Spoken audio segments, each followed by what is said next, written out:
providing digital tools they need to make informed health decisions, manage their finances, and improve their self-efficacy. On the other hand as well, Project Aisha is a consortium-led project, and we will go into that going forward. A consortium-led project that's driving zero preventable deaths and obstetric complications for mother and child by addressing the drivers of maternal death in the health system. And it's been implemented in Lagos and Kaduna State. So Dorothy, thank you. I think we can start now. You can play the video just so that we can introduce a few of our products. Thank you everyone for joining us. I see us in the comments. Welcome, welcome everyone. Let's go.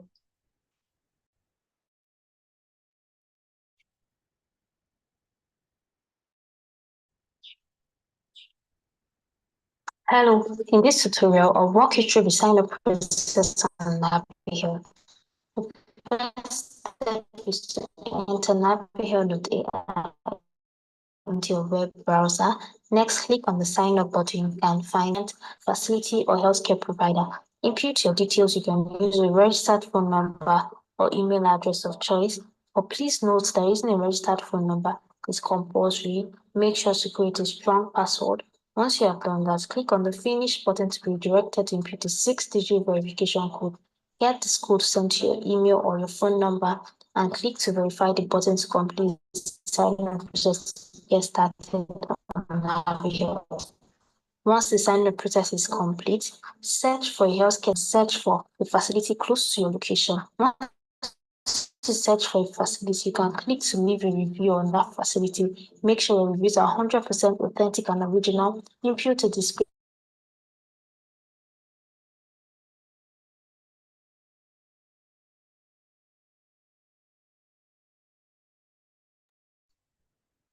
Dorothy, just confirming, it's like the video is frozen. Just confirming if this is from my end. Can anyone else hear?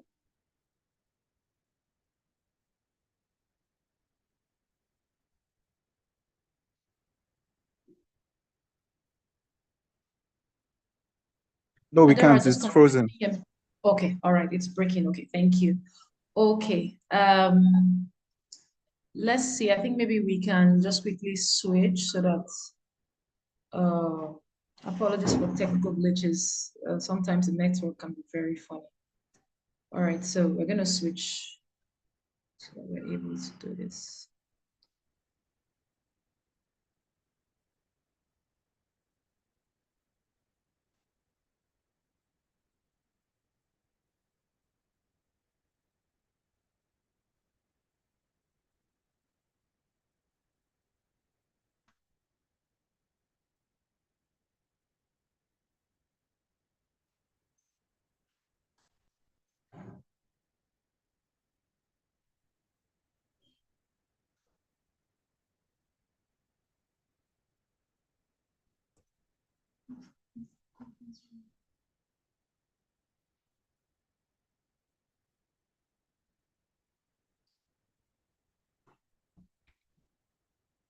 All right, everyone, just give us a few minutes for us to pull up the screen. Okay, great, it's back up. Thank you so much.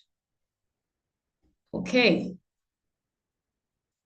All right, next slide. Thank you so much. So as I mentioned earlier, the Digital Mom Project is a project providing holistic support to women of reproductive age, and it's addressing the financial, physical, emotional well-being, helping women of reproductive age build their self-efficacy, and it's implemented in Lagos and Ekiti states. Next slide, please. You can move on. Next slide, please.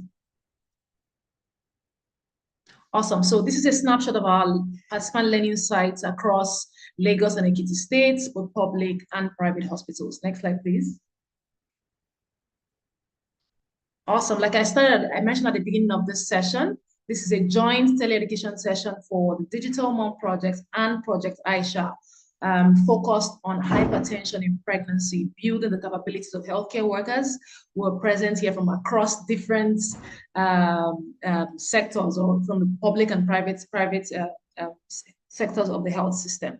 Like I mentioned, it's a consortium-led project by Health Strategy and Delivery Foundation, HSDF, as well as other partners, Ingress Health, Institute for Healthcare Improvement, and mDoc. And they combine over 50 years of experience in driving this this project, addressing maternal and obstetric complications.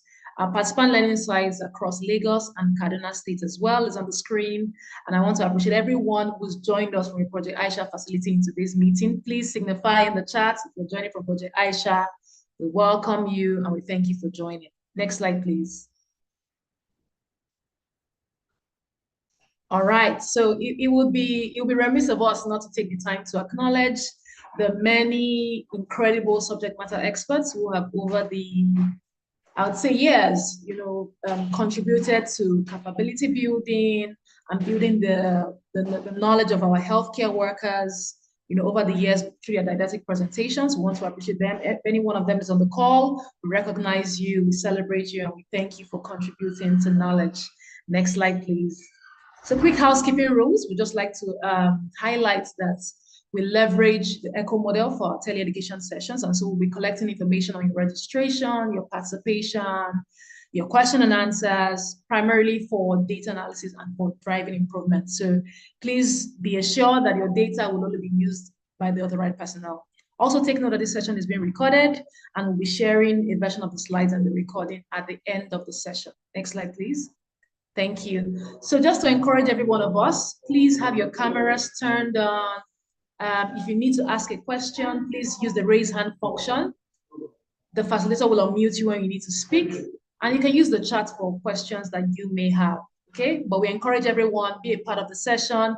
Let's all feel like we're in the same room. If you have questions, please feel free to ask in the chat as well. Thank you. Next slide, please. All right, so a quick run through our agenda. Like I mentioned earlier, I started with our welcome introductions and guidelines. We'll take a goodwill message from our stakeholder, who I would confirm who is present in the meeting. Then we'll take some time to just recognize some facilities who are doing amazing across Project Aisha and Digital Mom projects. We would have our pre-quiz. Our speaker who is already ready to deliver an amazing presentation on the call. We'll take her presentation. We'll take a case presentation from one of our facilities. And then we'll receive our speakers' insight and response to the case presentation. Would allow us to take our questions, and we'll have answers to our questions, a post quiz, and then we'll wrap up the session. Next slide, please. All right, so just a quick, it's important if you're joining our session for the very first time, this session is hosted by mDoc Healthcare.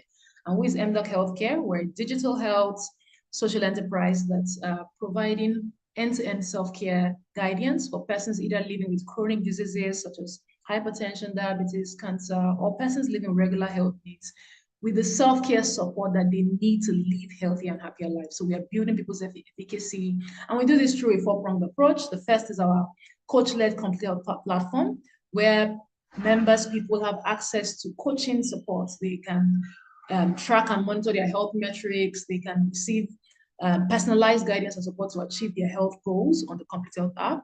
Additionally, we have our Navi Health. We started by playing a quick Navi Health video just to help us get used to using the platform. It's a geocoded directory of healthcare facilities across the country. We call it our Google for Health. So you can go on there to look for facilities for around you, nearby you, and the services they offer. And you can leave reviews on your experience of care. So these reviews are then used by the facility to drive further improvements, okay? Next, we have our mDoc Quality Network, which is the platform through which we are delivering today's session. So it's the mDoc Quality Network. We provide and deliver both live trainings and self-paced trainings to build the capabilities of healthcare workers and even the members that we serve, okay? And lastly, our Nudge Hub. So while we're a digital-focused organization, this Nudge Hubs are physical community centers where members can walk in to track and monitor their health metrics and receive in-person coaching support. So you can say that it's a holistic approach to providing self-care support for members. Like I mentioned earlier, this is the mDoc Complete Health app. I'd like to encourage you. We can also put in the chat. Someone will put on the chat. You can download our app. It's now available on the Play Store for Android phones. And for non-Android phones, you can go on our website at www.mymdoc.com to sign up and register. We can't wait for you to get started, okay? Thank you very much. Next slide, please. Next slide again. Thank you. So just quickly confirming that our our stakeholders on the call to take a quick good. I'll confirm that, and I'll let us know as soon as she's able to. But in the meantime, okay, Doctor, I just said, good afternoon, ma'am. How are you doing today? I can see that you're on the call. Let me just, are you able to speak, ma'am?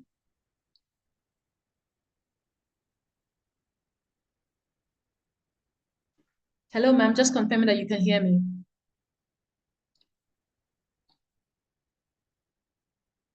Can anyone else on the team hear me, please? Just confirm that my network has not.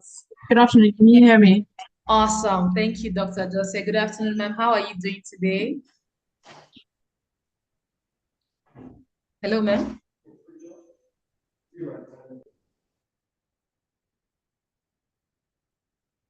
Good afternoon, everyone. Can you hear me? Thank you for joining. Yes, we can hear you. Please go ahead, ma'am. Thank you for joining. All right, great. Good afternoon, everyone. I'm Dr. Khadijah Jose, head at the Grant Management Office. And I bring you greetings from here in Lagos State. It's my pleasure to welcome everyone to this capacity building session in hypertension pregnancy on behalf of the leadership of the Lagos State Ministry of Health.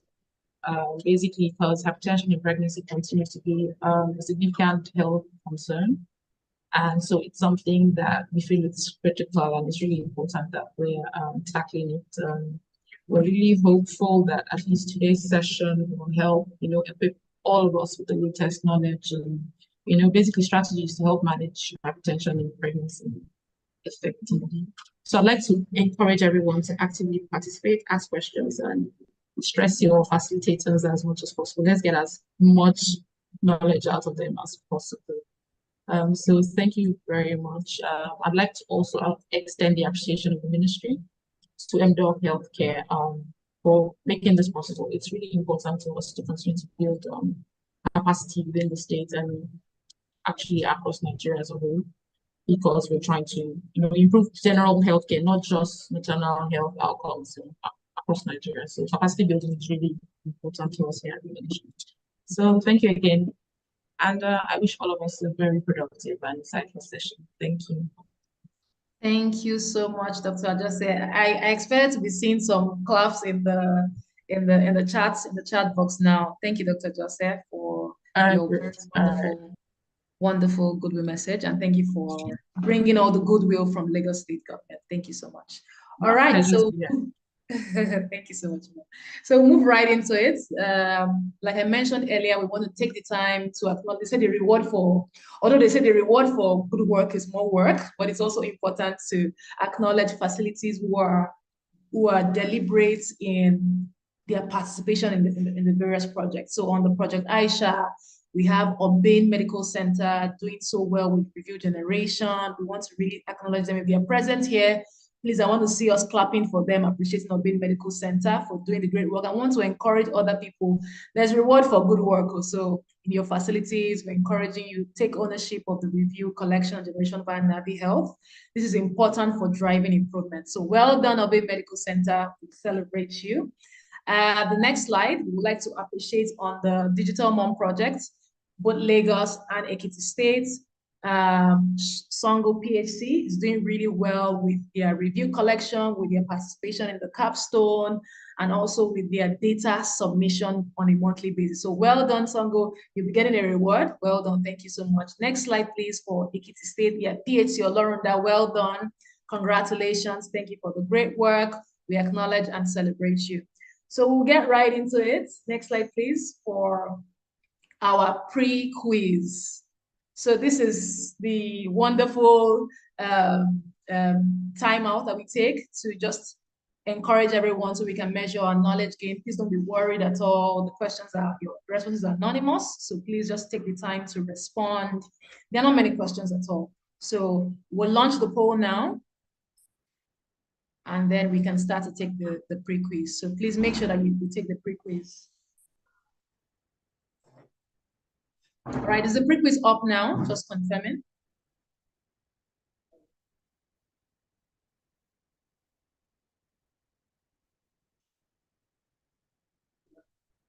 Can anyone see the pre-test quiz now? If you're having challenges seeing it, please go to the bottom of your screen. You see 3 dots. kindly click on it and you should be able to see the polls. But I'd like to see content from the chat box. Is anyone seen it yet? Please let us know if you're not seen it yet, and a member of the team will provide technical support for you. Thank you very much.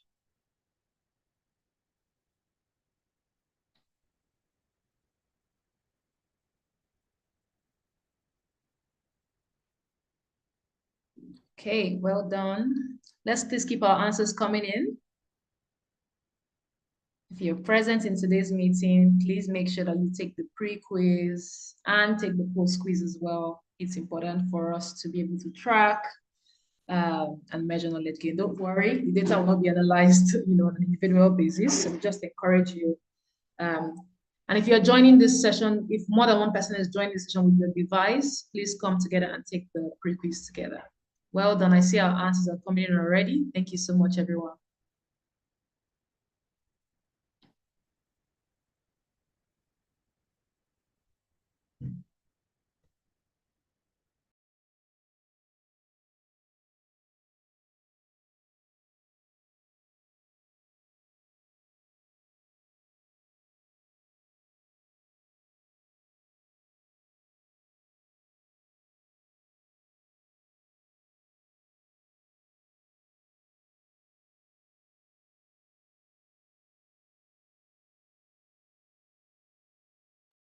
Wow, we're doing so great already. Thank you so much. If you're on the call or if you just joined, welcome. We're taking the pre-test quiz now. I'd like to encourage you, please make sure that you participate in the pre-test quiz. This is just to measure, our knowledge gain, and we will not be analyzed. Your answers are completely anonymous, so please just take time to participate in the pre-test quiz. Thank you, everyone.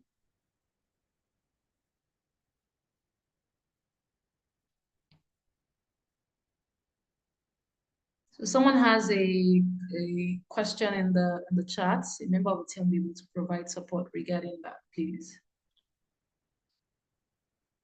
Please keep your answers coming in. Thank you so much for your responses. So it's just 8 questions, right? And it's multiple choice. So just take the time to go through. Don't worry. Just give an answer to each of the questions.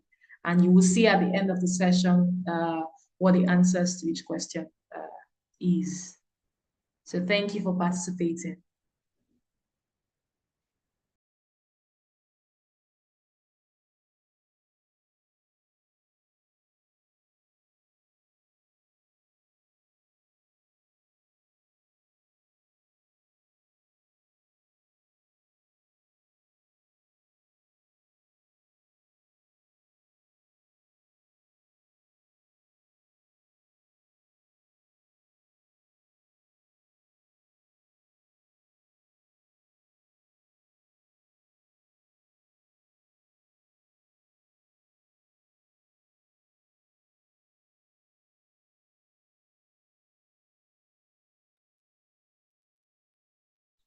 Do these questions feel like jam questions?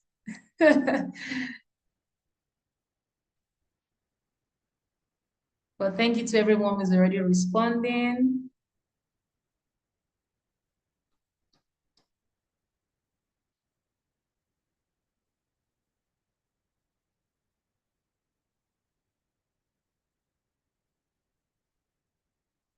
Please keep your answers coming in.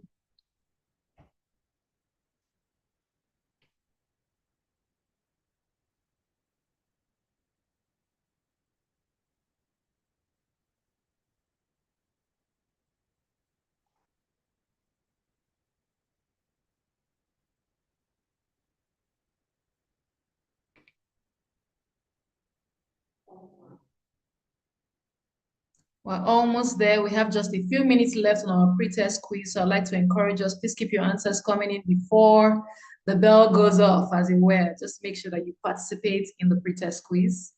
Thank you for joining. And thank you for your participation. Well done, everyone.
If you're just joining us, you are right on time. We just started taking our pre-test quiz and we're almost about to pull the curtain on it. So we'd like to encourage you, please participate in the pre-test quiz before we take our guest speakers didactic presentation. Please make sure that you participate. Don't worry, just 8 questions. Just take a stab at it and before we end the poll. Thank you, everyone.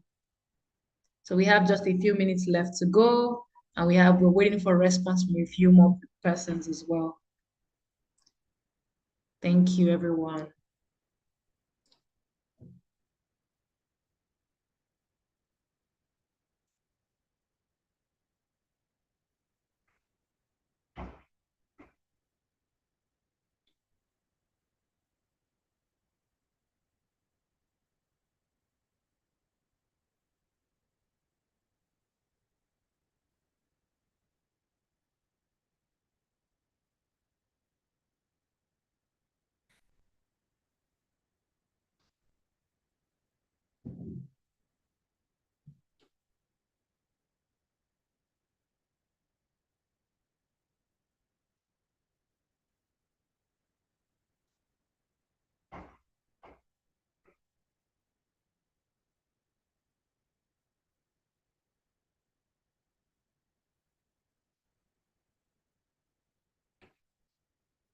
Well done, everyone. We're almost there. We're almost at the finish line.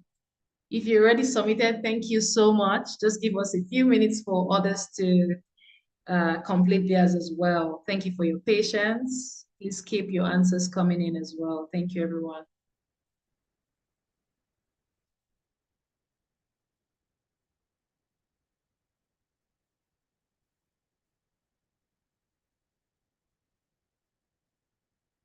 Welcome, everyone. So we also like to highlight that this session is being streamed live on YouTube. So if there are other people within your network that you would like to be a part of this session, we encourage you to please share the link with them. A member of the team will put it in the chat box shortly so that you can share it with others in your network so they can also participate. If there are other healthcare workers who are maybe not close to you, or you would like them to participate in this session, please kindly share that link with them as well so that they can join via YouTube.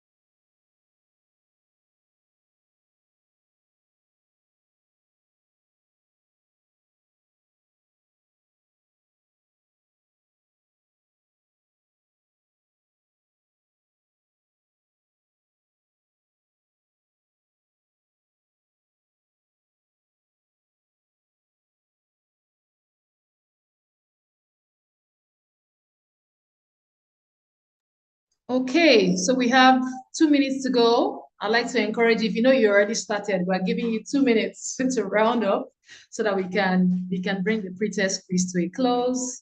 If you just joined, you have 2 minutes. Let's see how much of a challenge you can take on to quickly fill in the pre-test quiz. Please make sure that you participate in the pre-test quiz, okay? Thank you, everyone.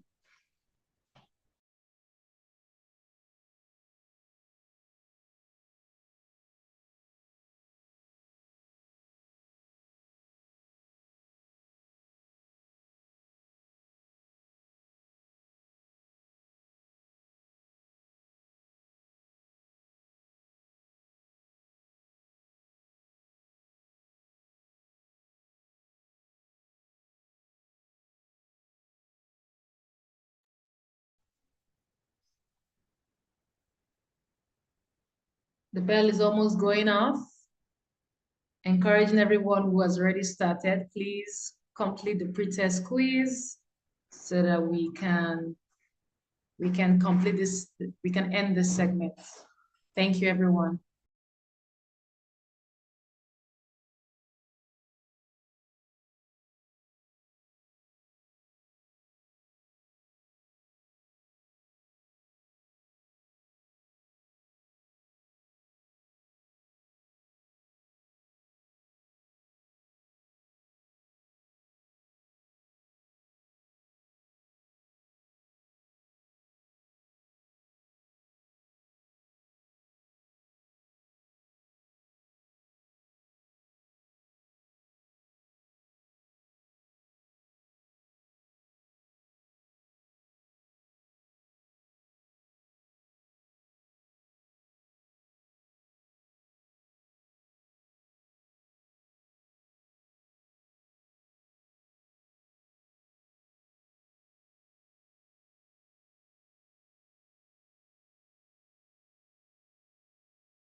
Okay, wonderful. So we're bringing the poll to a close now. Thank you to everyone who has participated so that we can go right into it. Well done, everyone.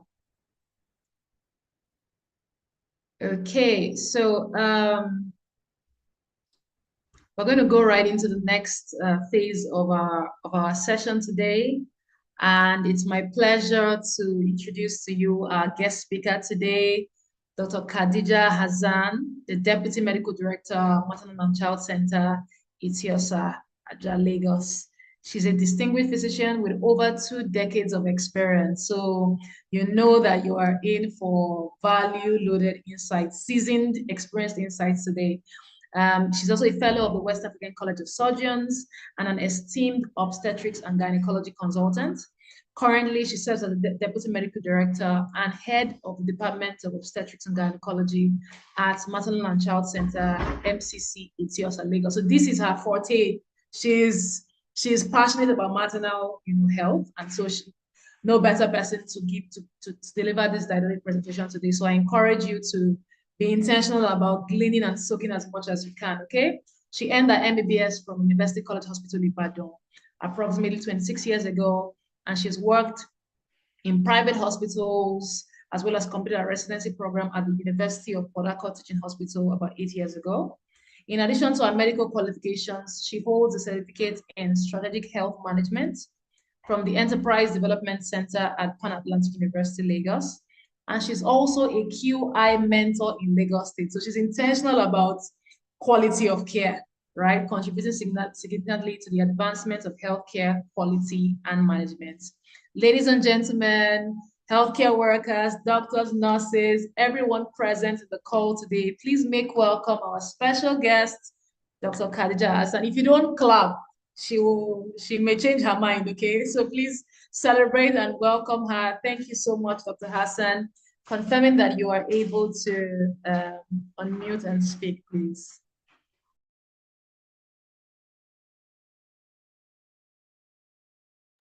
Hello, Dr. Hassan. Can you hear me, ma'am? Let me see if she's able to turn on her.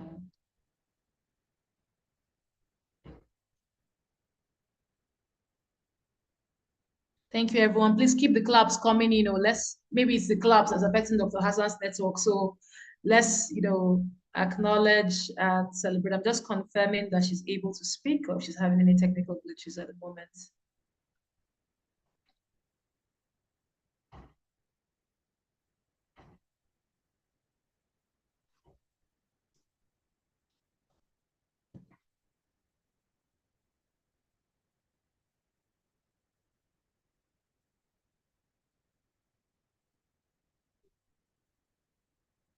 Apologize for the delay. Our speaker is having a little challenge, but we are fixing it right away. Thank you so much for your patience. Okay. All right. Thank you. I think it's fixed now.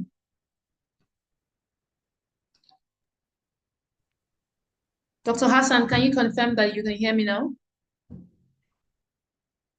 Hello. Awesome. Perfect. Welcome, ma'am. Thank you so much. Good afternoon, everybody. I'm happy to be among you today. Thank you. And thank you for the invitation. I'm indeed honored. Hello. We can hear you, Dr. Hassan. Please, ma'am, you can go ahead. I think that I'm just trying to see if your video is on. Is your video turned on, ma'am, please? That's what I want to look at today. Okay, so that we can.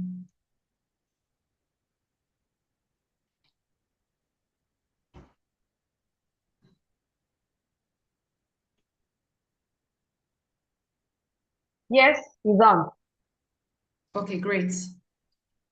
So we'll just want to fix and make sure that everyone can see you. Okay, welcome, ma'am. All right, great. We're good to go.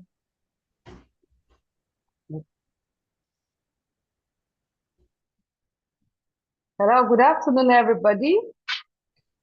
Good afternoon, Good welcome. afternoon once again. Hello. Dr. Hassan, we can hear you. Go ahead, ma'am. You can go ahead with good your... afternoon. Okay. Please, can you change the slide, please? Okay.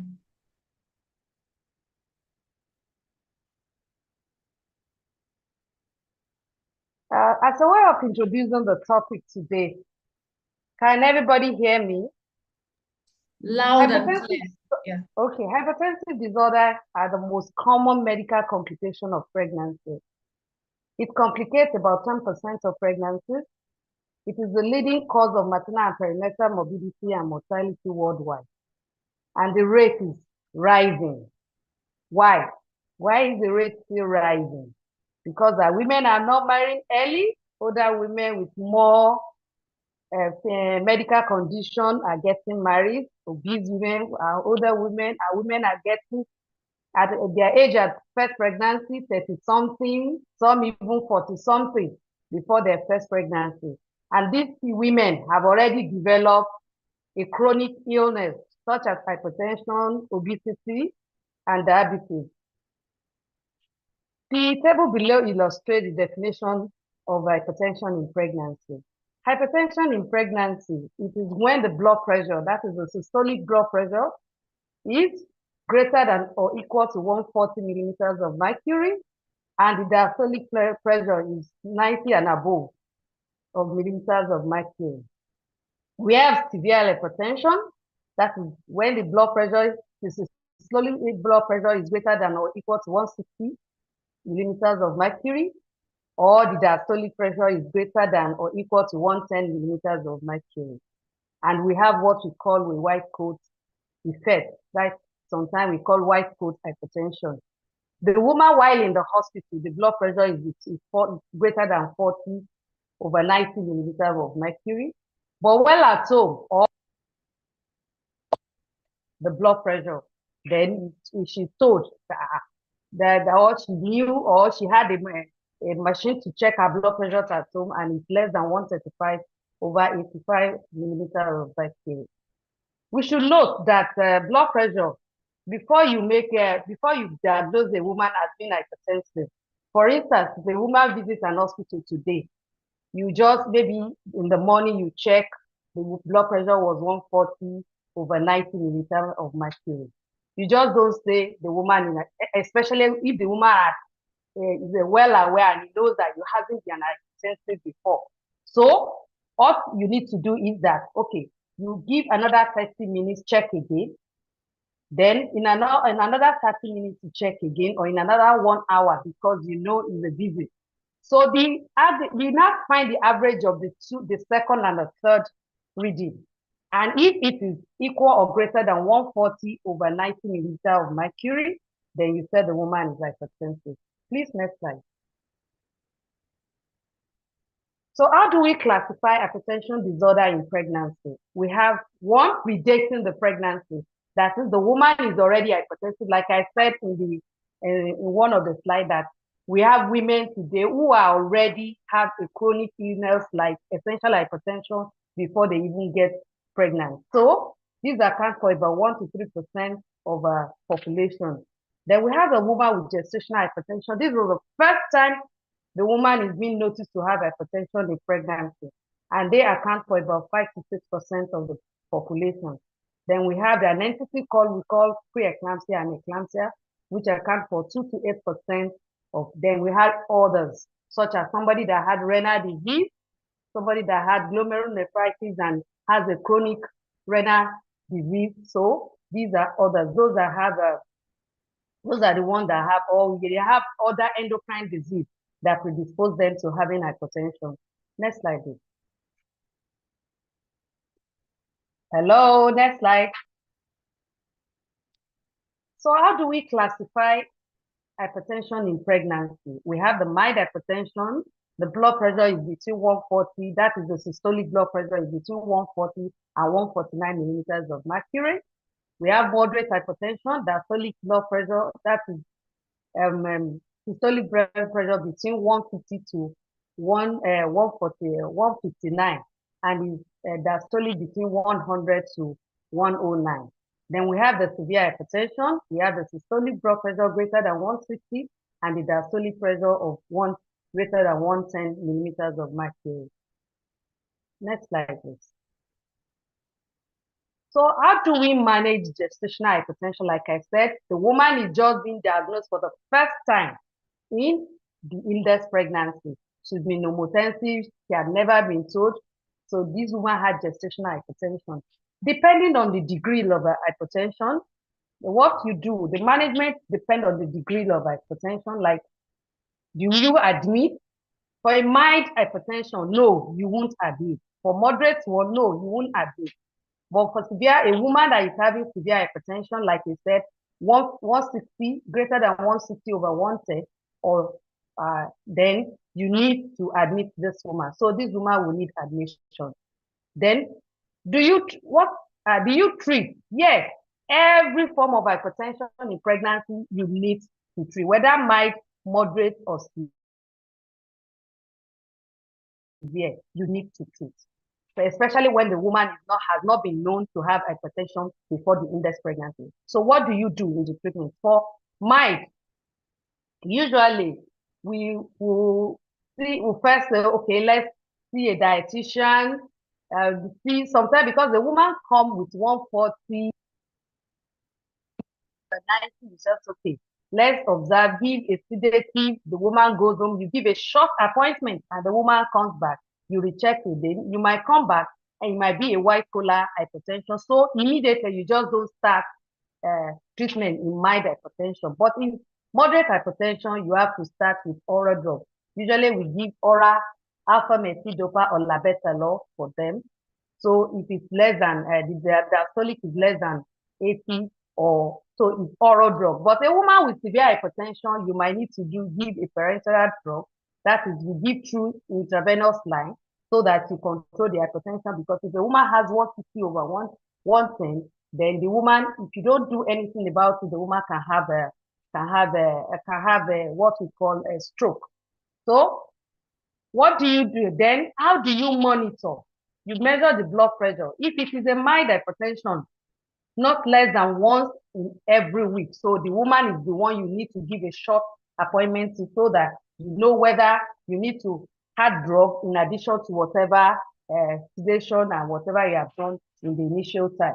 So for the moderate, at least twice weekly, the woman should be monitored, at least the blood pressure should be checked twice weekly. And as for a severe hypertensive patient, it's even under your observation is in the hospital. So at least 4 times in a day, you must check the blood pressure and see whether the drug or whatever you buy initiated is really working. What are the tests you need to do? You test for protein, because along the line as we go, we will know that why it is necessary to test for protein in the urine, which we call proteinuria. At least every visit. For a mild hypertensive, you need to check on every visit. Then for somebody that had a more moderate hypertension, the same thing. You have to do it daily. You need to do your heuristic every day for somebody that has severe hypertension. Then what are the blood tests you need to do for somebody that had hypertension in pregnancy? Only those for routine. For somebody that had mild hypertension, you are just noticing she's not been hypertensive before, she's not on drug before, so all your routine, just your full blood count, ultrasound scan, all those things, you do your baseline investigation. But somebody that had moderate hypertension, you need to do renal function test. It might be the opportunity. Maybe this woman had never checked her blood pressure. That was why we're just making the diagnosis in the index pregnancy. Maybe you have an underlying chronic renal disease, then you need to do so. You do your kidney function test, you do your full blood count, and you also do your liver function test as well as fasting blood sugars. Then for this is done on each visit. But for somebody that has a severe hypertension, you need to do them weekly to see whether their condition is improving or deteriorating, so that you know what you need to do next. So we go to the next. Like I said, we have 3 types of hypertension in pregnancy. We have the pre-existing, the one that you are just noticing for the first time in the index pregnancy, and also the entity we call pre-eclampsia. It's defined as gestational hypertension with proteinuria or one or more adverse condition of severe or severe complications. What are the factors independently associated with adverse maternal outcome? in a preeclampsia. We have preeclampsia. The woman is coming maybe at 24, 20 weeks with severe preeclampsia. So those are the things. Chest pain or dyspnea, or the woman is telling you, I have this lower down in my right side, I'm having it. So an abnormal oxygen saturation or low platelet count, raised creatinine level from the test you've just done, that's your liver function test, your kidney function test, and raised liver exam. So the degree of proteinuria is not associated with short-term adverse pregnancy outcome. The fact that a woman has 3 pluses of proteinuria at the time you're seeing her does not mean that the pregnancy the pregnancy is because it doesn't really change. It's either you have, if a woman has 3 pluses, you can remain 3 pluses. It does not mean that, oh, because it has remained 3 pluses, then the outcome for the woman will be bad. No. Next slide, please.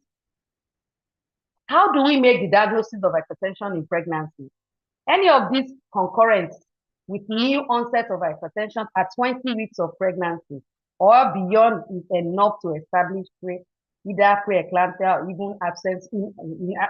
Also, you can use it even to establish preeclampsia, even in absence of proteinuria. So review of maternal mortality data have shown that waiting for proteinuria to present can result in delayed intervention or misdiagnosis, as not all women with preeclampsia develop proteinuria. Next slide, please. Next slide. So how do we manage preeclampsia? One, adequate proper antenatal care is the most important in the management of preeclampsia. Maternal antenatal monitoring includes identification of women at risk early, because for women that we know had chronic hypertension, they can have superimposed preeclampsia if nothing is done. So identifying the woman at risk early detection by recognizing the clinical sign and symptom and progression of condition. After diagnosis, subsequent treatment depends on the result of initial maternal and fetal assessment. Next slide, please. So what are the principles of management in preeclampsia? One, admission. Hospital admission is compulsory if a woman, especially with moderate to severe preeclampsia. Stabilization of hypertension. Request necessary investigation, just as we said, liver function test, renal function test, to know if this hypertension or the preeclampsia we're seeing is predicting the pregnancy or is just in this pregnancy. Then you prevent preeclampsia, which is the worst feared and worst things that an obstetrician is really afraid of. Then delivery at when appropriate. So it's not all cases of the preeclampsia that you must deliver immediately. Then postnatal care, including counseling on future pregnancy, risk, and family planning. Next slide, please. So how do we manage severe preeclampsia in pregnancy? So, like I said, in all degree of preeclampsia, you admit. So, in the table, we'll see admits to the hospital. Yes, for all the degree of hypertension. 3, for mild preeclampsia, yes, depending on the degree of the blood pressure. Usually, it's between 140/90, not more than that. So, you will treat the hypertension, but do you deliver? No. With moderate one, you do oral labetalol at first line. Keep the blood pressure at systolic of less than. So your aim, if you are managing the moderate one, is at least keep the less than 150, and also the diastolic between 80 and 100. Therefore, severe hypertension with oral, you either use oral or intravenous labetalol, because at that time the blood pressure is 160/110. It can even be more. I've seen cases of a woman coming into the labor ward with the blood pressure of 200/150 millimeters of mercury. It's a dire emergency. So you go beyond using oral. You might need to use a parenteral antihypertensive so as lower the blood pressure a bit faster than the oral drug. So what do you do with the blood pressure measurement? Then at least for a mild person, you need to, for a mild preeclampsia, you need to measure at least 4 times in a day. Then for moderate, the same times in a day. Then for more than 4 times in a day, depending on the clinical circumstances. Like I said, a woman comes with 200 over 150. You give your intravenous labetalol. After 30 minutes, you wait, you go and check again. Has the blood pressure been down? Because if it's not down, you need to do more. So depending on how rapidly you are able to bring the blood pressure down will determine how many times you're really going to check the blood pressure of a woman if she has severe preeclampsia. How then do you test for proteinuria? Yes, you do. You do not repeat quantitative. You know, quantitative will say do 24 hours proteinuria, but you can do your heuristic, which you will be able to at least be 1 plus, 2 plus, or 3 pluses of protein. What are the blood tests you need to do? Like I said, you do your kidney function test, you do your liver function test, and do your full blood count. This is where you'll be able to see whether the condition is worsening or not. Then you do this for a mild preeclampsia, you do it twice a week.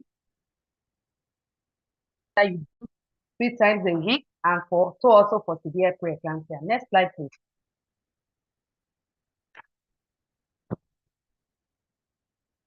So our next discussion is on eclampsia. You know, I said there's an entity called a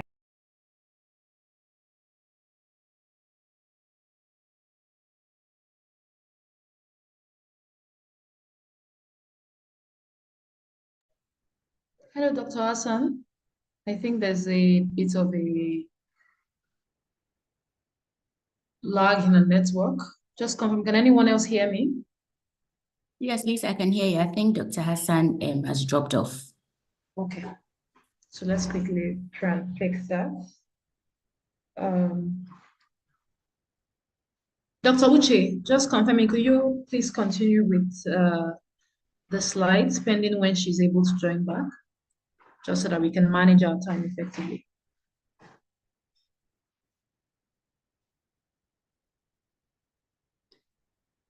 Okay, yeah. Thank you So, so much. so eclampsia, definition of eclampsia is the occurrence of seizures after 20 weeks of gestation in a previously normotensive patient. All right, it's usually preceded by severe preeclampsia in majority of cases. So sometimes we need to be aware of atypical cases, meaning that sometimes it might not be, preceded by preeclampsia, severe preeclampsia. Mortality is usually higher in antepartum eclampsia. If treated early and adequately, mortality should be towards 0. Next slide, please.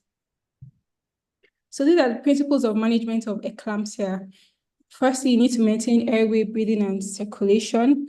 Then you need to, if oxygen saturation is low, you need to administer oxygen at 8 to 10 liters per minute. Arrest the convulsion. You give ventilatory support and prevent any type of injury, especially while they are convulsing. Control the blood pressure, request for investigations as she had outlined previously. Then also the goal is to deliver within 6 to 8 hours. That's deliver the baby, prevent complications, and then postpartum care intensive needs. Next slide, please. So common complications with eclampsia, you have cardiac failure, you have pulmonary edema, cerebral hemorrhage or edema, you have adult respiratory distress syndrome, you can also have acute renal failure, cardiopulmonary arrests, pulmonary embolism, and puerperal sepsis. Postpartum management of eclampsia, you need to continue the use of antenatal antihypertensive treatment if the BP is still high. Consider reducing the antihypertensive treatment if the blood pressure is less than 130/80. Stop methyl dopa within 2 days of delivery if the treatment and blood pressure is controlled. Start antihypertensive if blood pressure is greater than 150/100 mercury postnatally. For patient education, patients should be made aware of the need to seek immediate advice from a healthcare professional if they experience symptoms of pre-eclampsia, such as severe headache, problems with vision, blurry vision, flashing of light before their eyes, severe pain just below the ribs, vomiting, sudden swelling of the face, hands, and feet. So these are some of the most commonly used agents for treating blood pressure that is greater than 160, 110. It's just like an overview. Labetalol, you have nifedipine, 5 to 10 milligram caps, 10 milligram tabs orally every 30 minutes. For the labetalol, we usually give IV, to break down the blood pressure, but it's best to avoid in women with asthma or heart failure. Hydralazine usually starts with 5 milligram IV, 5 minutes, and then you check, repeat 5 to 10 milligram every 30 minutes. Now, oral labetalol has been recommended as an initial therapy for severe hypertension. Thank you for your attention. Wonderful. Thank you so much, Dr. Uche, for jumping on. Our speaker will join back shortly, but we wanted to quickly just take in our case presentation while we're waiting for her to connect back. Dr. Uche, I'm going to also crave your indulgence for you to take the case presentation. The nurse from Alimasho General Hospital is having some glitches joining the call. But please, if you could go ahead while we try to connect with her. Thank you so much. Oh, that's fine. Okay, so case presentation. This is Mrs. AA. She's a 38-year-old woman, married, Yoruba, tribe, religion, Christian. Her occupation is trading, HND holder, that's her level of education. She's gravida 3 para 2. Last menstrual period, she was gravida 3 para 2. Last menstrual period was 3rd of October, 2023. Estimated date of delivery is 7th of July, 2024. Gestational age was 34 weeks, 3 days. Presenting complaints. She presented with 3 days weakness and constant headaches.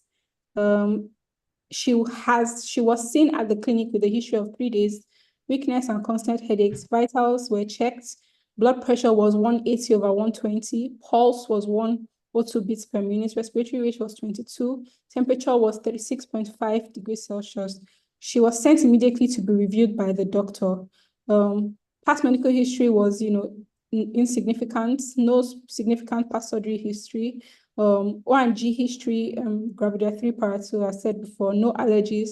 Family and social history. She takes alcohol occasionally.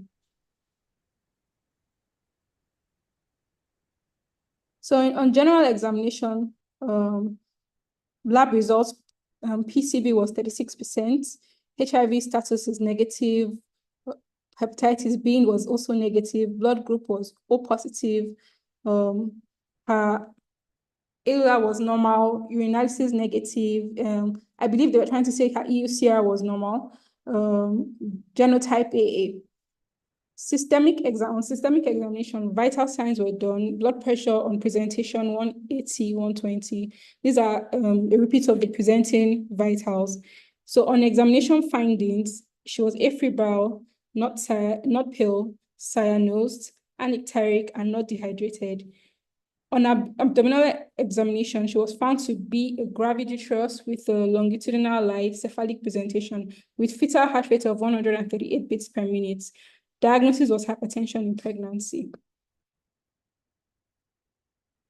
Management, she was admitted by the doctor with the action plan below. Admission, obstetric scan was done, investigations, EUCR, which is electrolyte urea creatinine, full blood count, vitals were checked. They ensured adequate bed rest. She consulted the dietitian, labetalol 200 milligram, half a tablet, morning and night was prescribed. Nifedipine tabs 20 milligram was also prescribed, and strict fetal maternal condition monitoring. Fetal maternal condition strictly monitored, adequate bed rest ensured, and consults sent to the dietitian. Advice was given on low salt diet, prescribed drugs administered with good effect noticed. She was properly monitored and admitted for 1 week, and at the end, discharged home with drugs and to come for weekly antenatal visits till 40 weeks. She was also given the 3rd dose of intermittent preventive therapy for malaria, ANC routine drugs ensured, and the 3rd dose of tetanus toxoid given.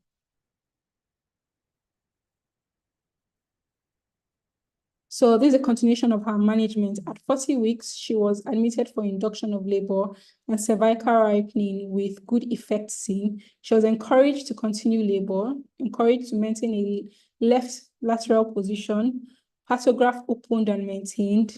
Induction of labor commenced according to labor ward protocol, and she progressed to full cervical dilatation, and she was encouraged to bear down with each strong contractions, which leads to a spontaneous vaginal delivery of a live male neonate. Uterus was rubbed up for contraction. Placenta was delivered by CCT injection. Oxytocin at 10 international is given IM. Retroplacental blood expelled, and she was clean dog. Estimated blood loss was 100 mils. The baby is a male neonate with ABGA score of 8 raised to power 1 and 10 in 5. Birth weight 3.2 kg. The baby's length was 52 centimeters. Baby's head circumference 32 centimeters. He was routinely cared for and kept warm. Mother was advised on exclusive breastfeeding and family planning. She was later discharged after 24 hours of observation without any complaints. She was asked to come for follow-up visits. Status: both mother and child are well and alive.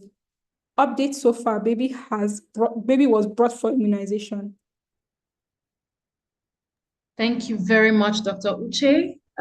In the absence of our speaker, she's joining shortly, but I think that it would just be good for you to share some insights or additional feedback around this case presentation. I would like to thank the facility that shared this case presentation. Thank you for sending this in, and well done on the work. So Dr. Uche, over to you, please. Okay. Insights so far. First of all, I'd like to know if anybody has any major questions before I go. That's great. Please, if you have questions in the about this case presentation or our speakers' didactic presentation, please can you share in the chat? We'll take them in the order in which you receive them.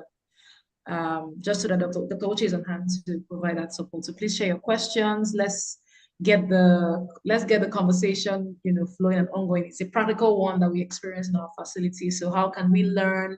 What can we take from here? What's additional insights? What's one practical takeaway you're getting from today's session? Or what's a question that you have that you've seen in a case that you've had in your facility? Let's have that conversation going on. So thank you, everyone. Dr. Uche, over.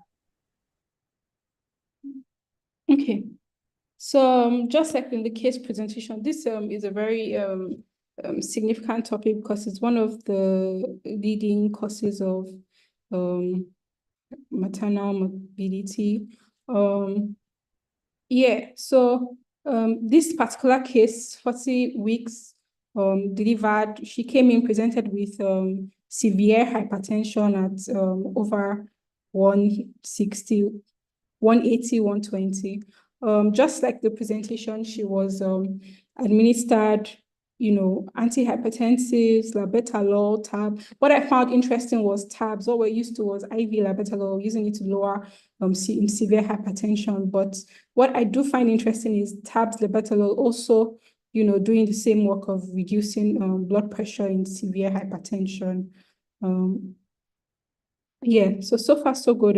It just shows like the intervention of early and the importance of antenatal clinic and monitoring in reducing mortality, especially in cases that shouldn't necessarily be, a problem.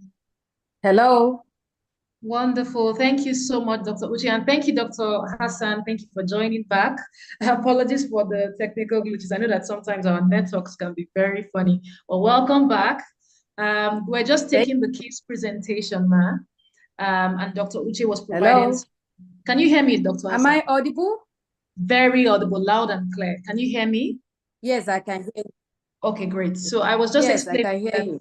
Okay, I was explaining that Dr. Uche was providing some support with the case presentation, but I guess now that you're back, we'll just go on with the question and answers, and then you can provide that support. So please, everyone, if you have questions, please raise your hand so that we can support you to get unmuted and ask your questions. We have a few minutes for questions. So if you have a question you'd like to ask Dr. Hassan now on this subject matter that we've explored today, please signify with a raised hand and let us know so that you can get unmuted and speak.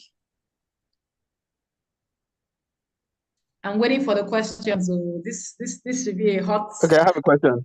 Awesome, Shay. My hand is Please go raised. ahead. All right, go ahead. Thank you, Dr. Hassan, for the beautiful presentation.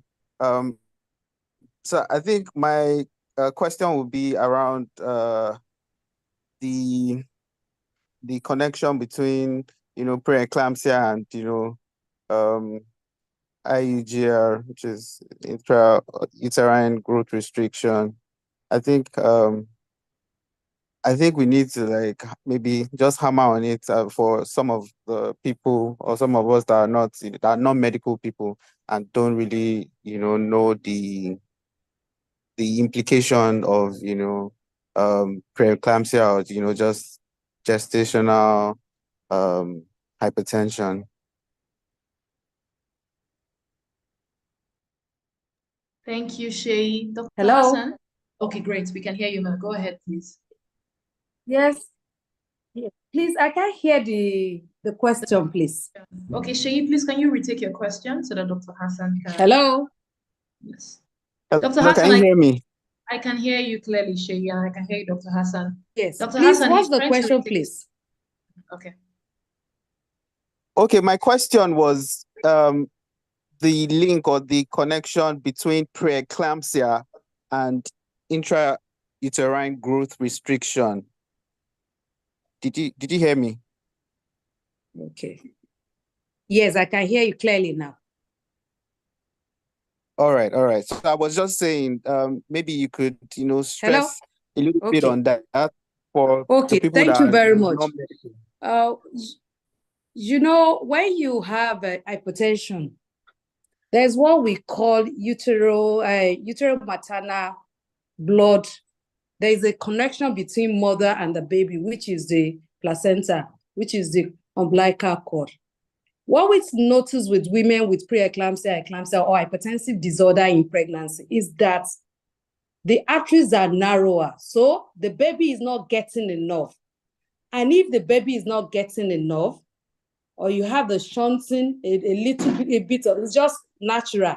If I'm supposed to give you 100% something, and I'm giving you like maybe 45 or even 30, the tendency is that you cannot be at your maximum potential.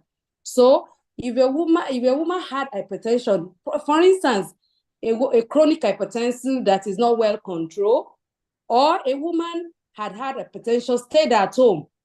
The problem we have in this environment that our women, even those that have medical condition, don't come to register for antenatal early. So by the time you are seeing them, the provider say, what will I go to do in hospital at 13 weeks? What will I do? So most of them are coming in the second half when the problem has been long-standing. So the baby is not having enough, so the baby will not grow the way it should grow. So that is why you have growth restriction in the woman, because the perfusion to the baby is restricted. It's only a few quantity of food that is getting to the baby, and we all know baby gets from the mother. It is your baby is you. The mother is the baby. So if the mother is not healthy, there is likelihood that the baby is going to be unhealthy too. And if the baby is not getting enough, the baby will not grow to the maximum capacity the baby should grow. So that is what is responsible for growth restriction in a woman with hypertension. There is a little blood getting to the baby, less nutrient getting to the baby, so also there will be reduction in. And with babies of a mother with hypertension, their brain is spared, but the other body to compensate will be smaller than what they should be. So you have a growth restriction. Thank you. I hope I make myself clear. Thank you, Dr. Hassan. Yes, ma, yes, ma, you make yourself clear. But I have just one follow-up question, please. Okay, Yes. Shay. Quickly, thank you. Okay, ma. So if this is noticed, right, this let's say a pregnant woman goes for a scan, and I mean it reveals that there's the IUGR is suspected or Yes. something. Is it advised at that point for the woman to, be like on bed rest, be on admission at the hospital? Is there, can it be, is it reversed or treated? No, Just so it is that, not I mean, there's reversible. no That's why I future told you harm. that what we have with people with hypertension, we have what we call head sparing. The brain, whatever it is spare. Because a compensatory mechanism spare the brain at development. So you can see that baby, maybe the head will be of normal size, but the other body will be smaller. Is a compensatory mechanism. So it does not mean that what you need to do, depending on the degree of the hypertension, because if the woman is coming with IUGR and is still, the blood pressure is not well controlled, you need to admit that woman so that you control the blood pressure, because the effect will get worsened. So you don't want to worsen the effect. There may be necessity, but it's not because we're admitting the woman for bed rest. No, we are admitting the woman because the blood pressure needs to be controlled and put under check, not because the baby is small. That is why, because that is one thing with the disease of pregnancy. The brain, which is what we are really worried about, is paired with them. So really, it's just that the baby looks smaller. And when the baby comes out, as you deliver the baby, the potential to grow is not reduced. It's just that because the baby is in a hostile environment, that is why the baby is not growing the way it should grow. But when that baby is out, the baby can attain his own potential. So bed rest wouldn't do anything to increase the growth of the baby. It's only you are admitting the woman on the basis that you wanted to control the blood pressure, not because of the size of the baby. Thank you, Dr. Hassan, for that clarification. And I hope that Shay's question was answered. We have a few more questions we want to try and run through. There's one here that says, what type of drug can a pregnant woman with swollen legs use? Protein negative. Dr. Hassan? Thank you very much. We all, the swollen leg, that's when a woman comes, we say rapidly increasing. If a woman, naturally, what happened in pregnancy, because of the pregnancy hormone, as well as the expanding uterus. Behind the uterus, there is a structure we call inferior vena cava. It's a very important vein that drains the blood from the leg to the heart. So as the uterus is getting bigger, like I have a very layman's saying I used to tell people when a patient complains, my leg is getting swollen. I said, look, there is a pipe behind your womb. As your womb is getting bigger, it's pressing on this pipe. I said, for instance, now you have a pipe laid down and you're putting a pressure on that pipe. Would the flow of water in that pipe be as good as when there is no pressure on it? And that is what is responsible for swollen leg in pregnancy. We have a compression of inferior vena cava, abdominal parts of it, and because it's the one responsible for draining the blood from the fluid from the leg to the heart. So you have stasis, and it's as a result of this stasis, they have swollen leg. What worries us is if a woman is hypertensive and the leg is rapidly swelling up. That is why it is not a common, and we're not worried if you have just swollen leg. We're not worried because we explain that is as a result of stasis. So if a woman, no blood pressure, not had a swollen leg, I'm not worried as an obstetrician because I know it's a physiological thing that is happening there. Thank you. Thank you. This has been very enlightening for me. I'm taking notes rapidly. We have another question. What's the correlation between severe eclampsia and abruption of the placenta with fetal demise? In fact, that is what we are worried about. That is why you said that all forms of pre-eclampsia should be admitted. So the moment you can't control the blood pressure, the placenta can suddenly or prematurely separated and the woman start bleeding. And we know premature separation of the placenta because the placenta is what attached the baby to the mother. And if you have your source of food being taken away, what happened? The woman start bleeding, and before we know it, because the most of the blood that the woman is that is bleeding out when you have placenta separation is coming from the baby too. So that is why. So, and as an obstetrician, we are worried when a woman has severe preeclampsia. You will see me in the clinic, because sometimes you tell some women, madam, you can't go home. And the woman is telling you, I have to go home. My husband is not around. This is not around. My child is in school. And you as an obstetrician know the problem that this could, if you let this woman go. I've seen cases that the woman said, I will sign. And I said, madam, even if you want to sign, I won't allow you to sign, because when you are going on the road and you fall down or you convulse, they will ask you where are you coming from? And I don't want my facility to be said as where you are coming from. So those are the things. So it's a complication that will arise from the severe preeclampsia if it is not properly managed. Thank you very much, Dr. Hassan. Someone is asking, is it quite safe to discharge after 24 hours postpartum? So for a patient who, experienced hypertensive disorder in pregnancy and then was managed and controlled and delivers, is it safe to discharge after 24 hours barring any complications? No, you can't discharge with it, because you see, if you look at my slide, I said that the blood pressure must be controlled. You can't just discharge a woman. The fact that the woman has 150, 110 or 160, 110 before the delivery does not mean that pressure will come, depending on the cause. Because if a woman had a pre-existing pregnancy, hypertension, it might not come as rapidly as somebody that just developed gestational hypertension. It is in the pregnancy. So your discharge would depend on what the level of the blood pressure is at the time you want to discharge. You can't just send the woman, the woman has delivered, we're not you see, even we are still worried after they have delivered. That was why I said that you tell the woman as they're discharging, madam, you have any headache, you must come back. You have any chest pain, you must come back. Your leg is rapidly increasing in size, you must come back. So those are the things. So we don't, depending on how the blood pressure control is, would determine. You individualize your patient. You cannot say every woman that has hypertension, the second day they deliver, discharge them. It's not possible. It depends on their response and how their blood pressure is controlled after the delivery. You can't just discharge, say, generalize and say, 24 hours, you must go home. No. This is very helpful, Dr. Hassan, the importance of, care that is tailored to each patient, patient-centered care in that way of speaking. Thank you very much.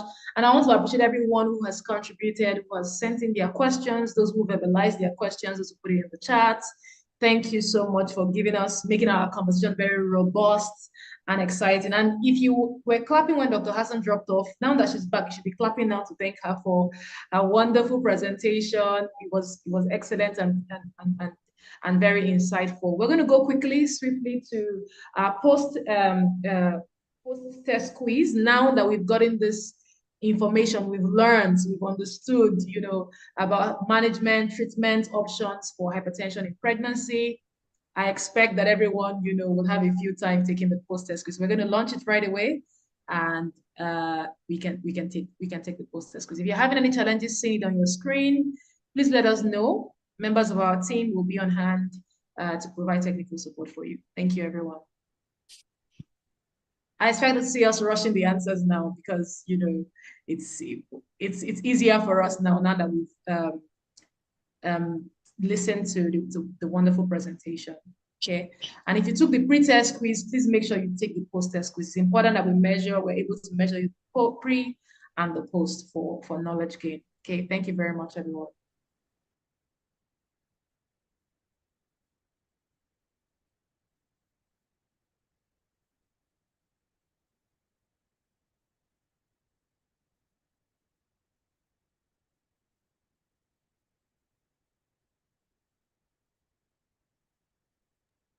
Please keep your answers coming in. Thank you. I see that some people have already started to answer. Thank you for for responding to the post-test quiz. It's the same set of questions you took earlier, just 8 in number, but this is for us to be able to measure knowledge. And don't worry about your answers are anonymous, so don't worry about what that would look like. Just please take a stab at responding to the post-test quiz. Thank you very much.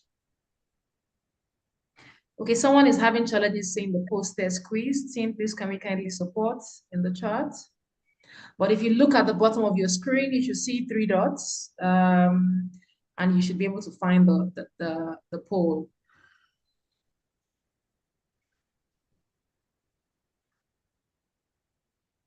Yes, the slides will be shared after the session. Yes, please.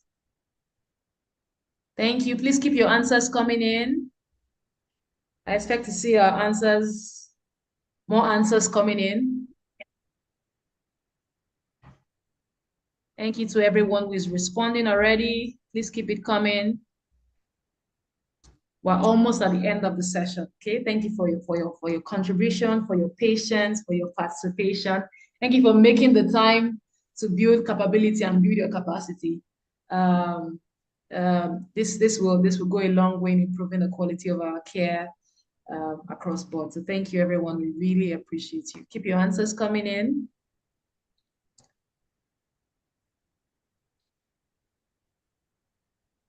Team, please can we support Gloria? Miss Gloria is saying that she's unable to see the post-test quiz. Thank you.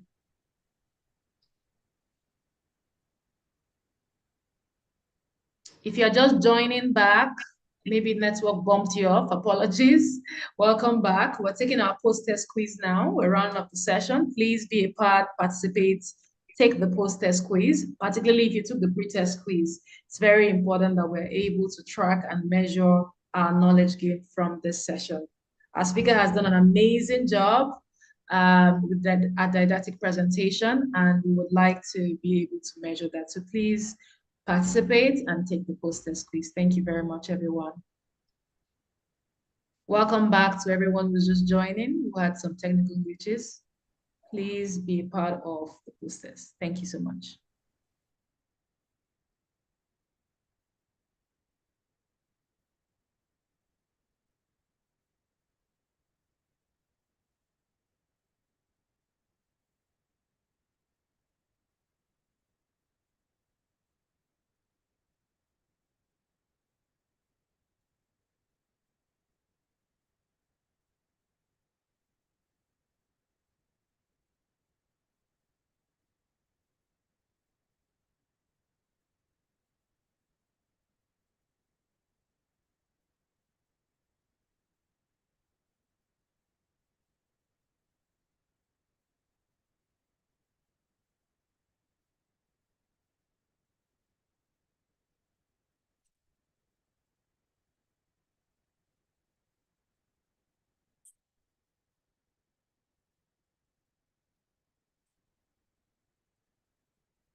Well done. We're doing so well with our responses already. Please keep them coming in.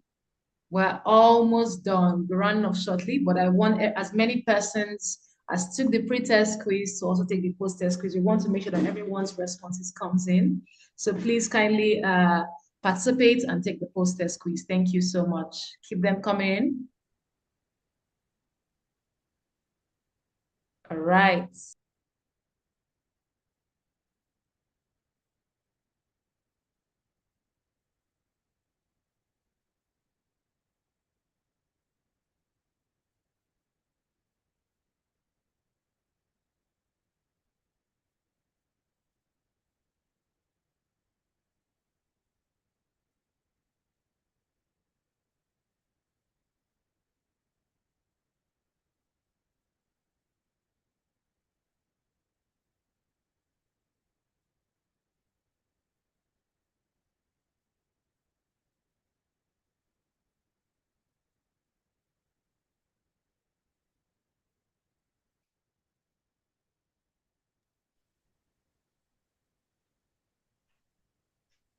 We have less than 5 minutes to go. If you already started taking the post-test quiz, you have some more time to round up your answers. For those who are yet to participate, if you just joined back, we're taking our post-test quiz. Please make sure that you participate and take the post-test quiz. Thank you so much, everyone.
We're almost there. I think we have about 2 minutes to go left on the clock for the post-test quiz. Encouraging everyone, please make sure that you take the post-test quiz, okay? Thank you for your responses. We're just about round off. Thank you for making the time and participating fully in this session.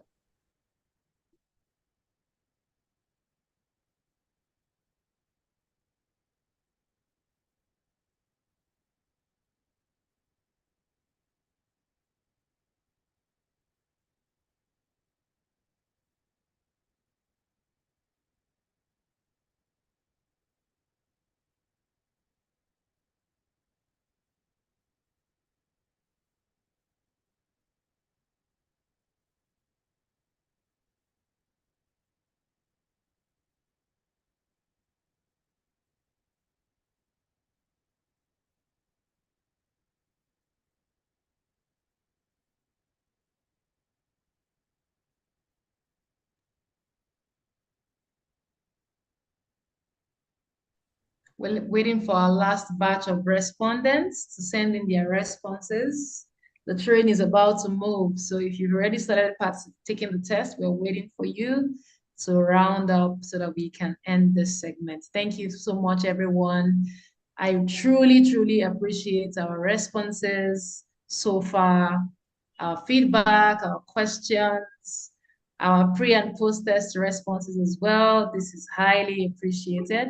And we trust that this has also contributed to your knowledge and to practical takeaways that you are leaving this session with to drive improvements, both in the quality of care and also in the way that you also educate patients, inform them about some of these risk factors, about some of these important considerations to bear in mind when managing hypertensive disorders in pregnancy.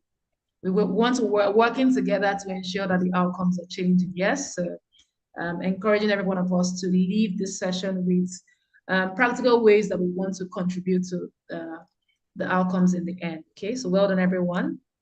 We're rounding off our post-test quiz shortly. I see that a few responses are coming in, so I'll give 1 more minute so that we can round it up. So 1 more minute, and then we'll end the post-test quiz so that we don't end it abruptly while someone's filling in their response. So 1 more minute to go, and we'll bring this to a close. Thank you so much, everyone.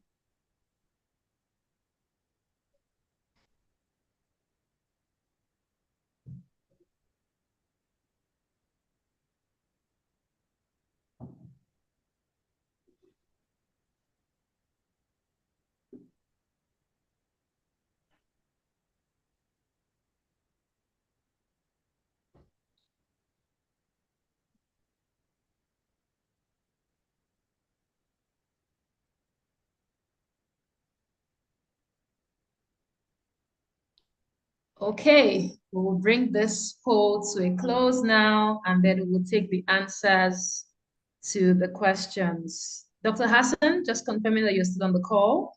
Yes, So I'm still there. okay, great, great, great. Thank you. So we'll end the poll now, and we'll take the questions. All right. Thank you, everyone, for your participation. Dr. Hassan is going to provide answers to the questions so that we'll see what our responses were. So the first question is, which of the following statements is a true definition of hypertension in pregnancy? A state of elevated blood sugar levels during pregnancy. B, white coat effect is observed when the blood pressure is greater than 140/90 milliliters of mercury in the hospital, but less than 135/85 milliliters of mercury at home. That's C. the correct answer.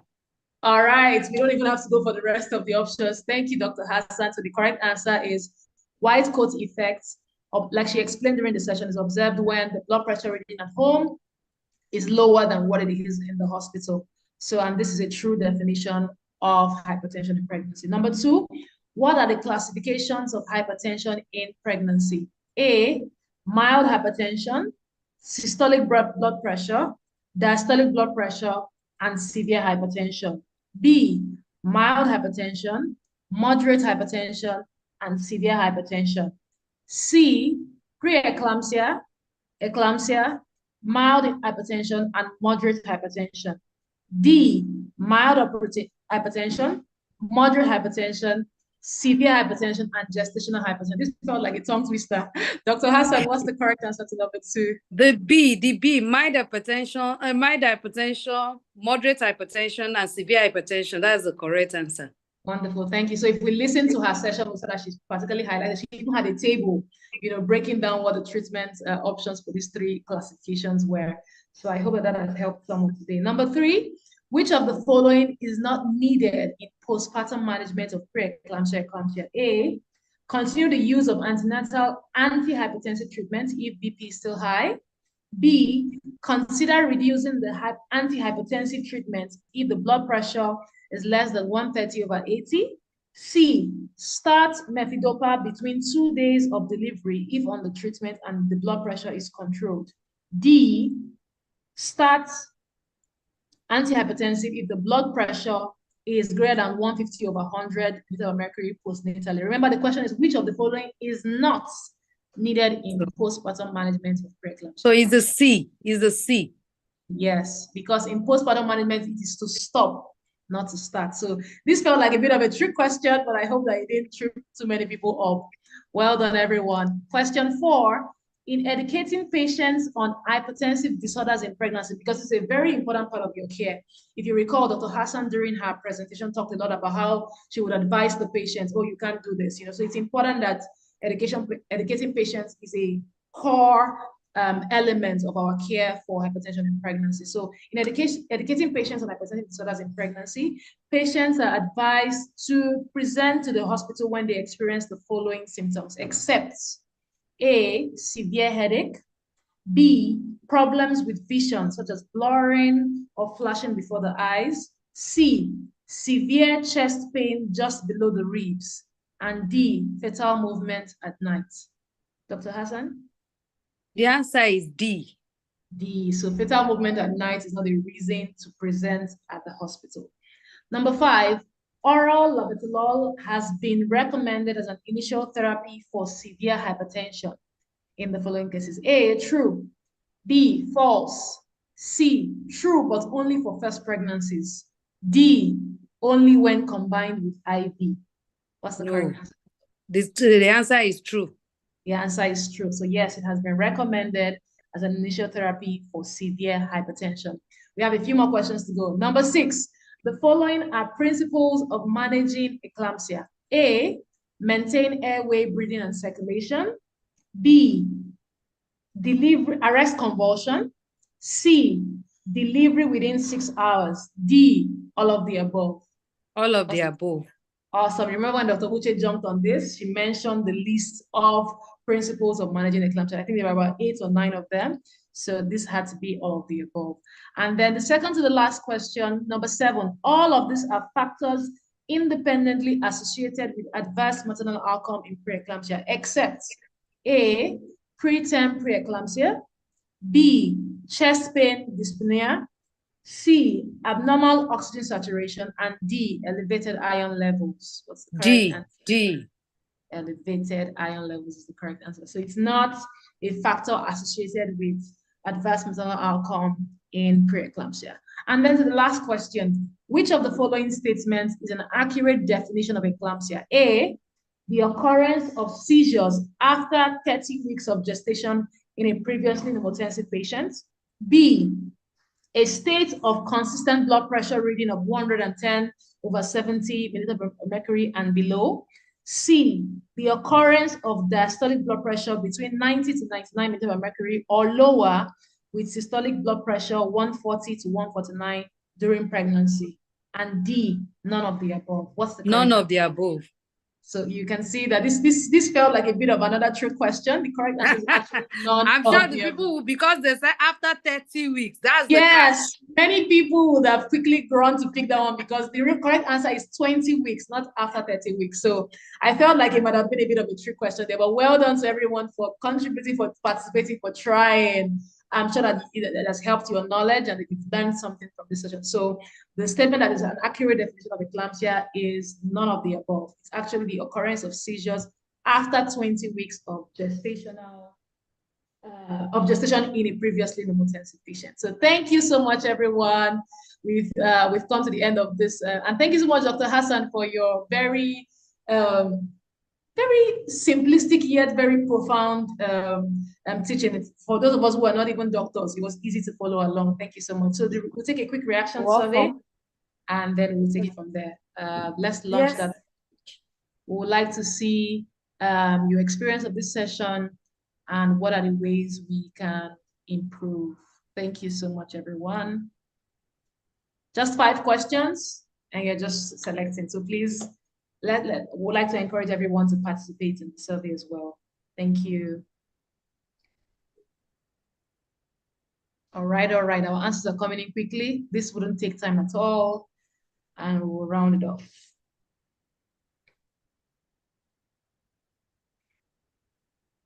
Thank you for your participation.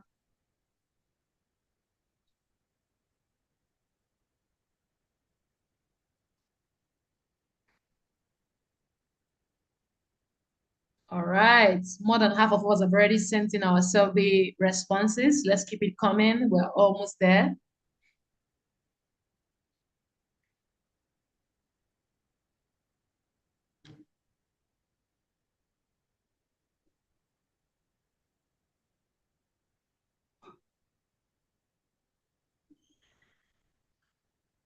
Okay, while we are doing that, Dr. Hassan, please, can you take one more question? Someone is asking, what is the benefit of vasopressin in PIH, pregnancy-induced hypertension? Thank you very much. And then when to administer and time to discontinue, yes.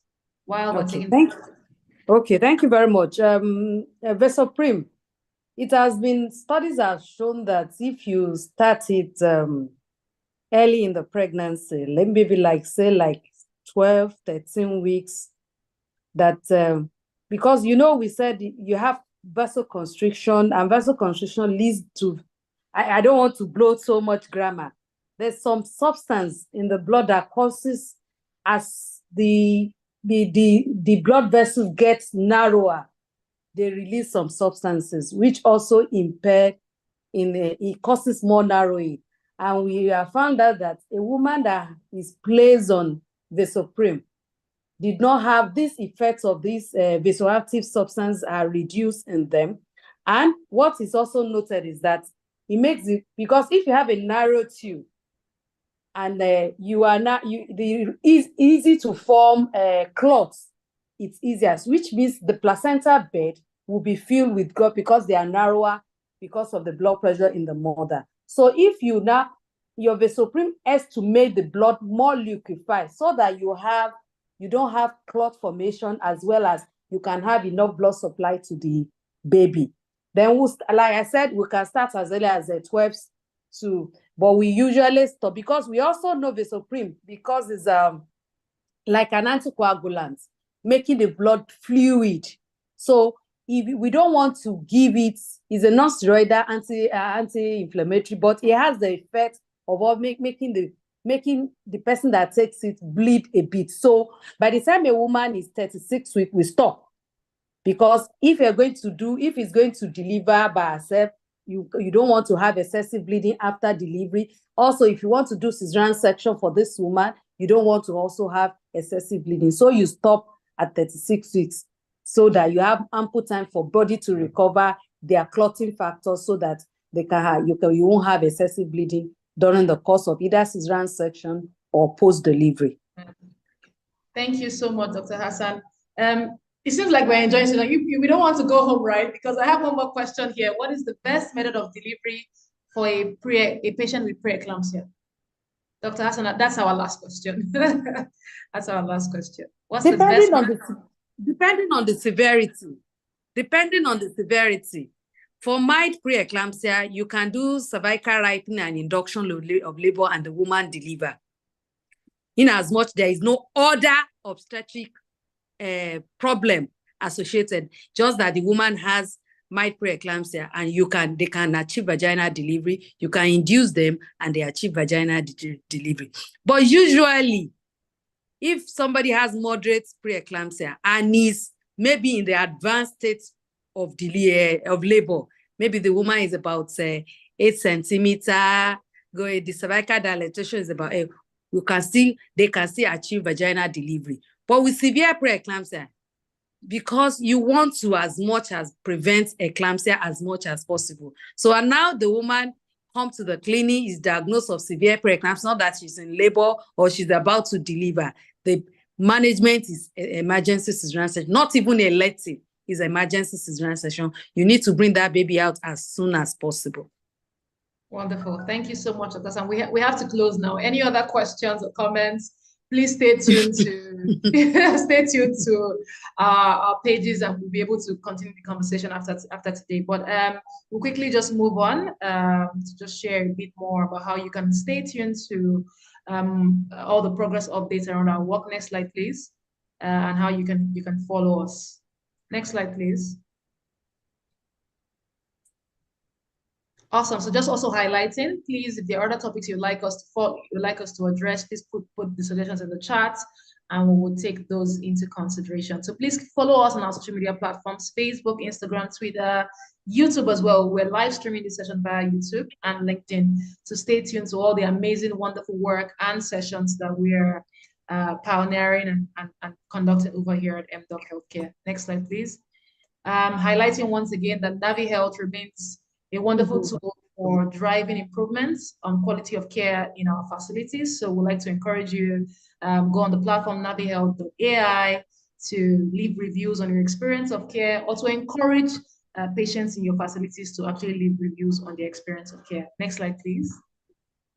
All right, so we'll play a quick video on our complete health and take it from there. Thank you to Grace for also taking the time to thank me. Thank you so much. Hello, Right. in this tutorial, I'll walk you through the sign-up process on NaviHealth. The first step is to enter navihealth.ai into your web browser. Next, click on the sign-up button you can find below. Choose from one of the options to register as a patient, facility, or healthcare provider.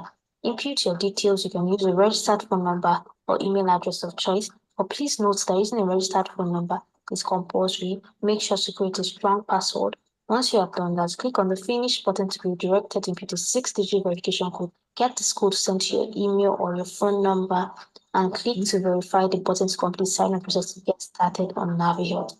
Once the sign-up process is complete, search for a healthcare service close to your location, and once the result pops up, you can search for a facility close to your location. Once you search for a facility, you can click to leave a review on that facility. Make sure your reviews are 100% authentic and original. Input a display name which is not your profile, and thank you for using NaviHealth.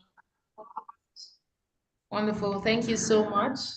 Next slide, please. We're bringing the session to a close right about now.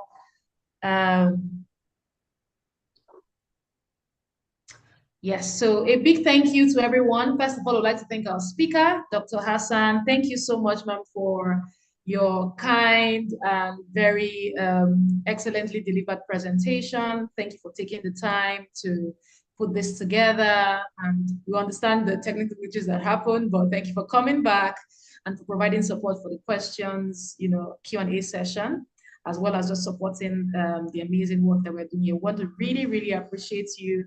Thank you for your wonderful presentation. We believe that this has helped everyone who joined this session and giving us valuable insights to improve delivery of care for our women, our mothers and babies as well. Thank you so much. And thank you for our case presentation as well from Aliposho General Hospital. We want to really appreciate you. Thank you, Dr. Uche, for jumping up to support. And thank you to all the other team members on the team who supported with technical support here and there. And thank you to you for joining the session. Without you, we wouldn't have had this session. So we are glad that we put our word, we shared publicity materials, and you came, you joined the session, you signed up. You even invited other people from the facilities. That's a big one. Thank you. We celebrate you. We are giving you all the claps, right? Thank you so much. So have a wonderful rest of the evening.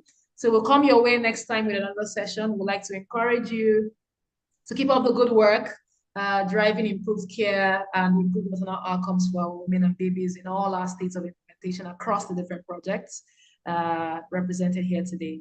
Project Aisha, the Digital Mom Project, the For Moms Project, all the projects that are doing great work around maternal health. We want to recognize you and thank you for joining. Have a wonderful evening and bye for now. Thank you so much. Thank you. Thank you, ma'am. Have a wonderful evening. Bye.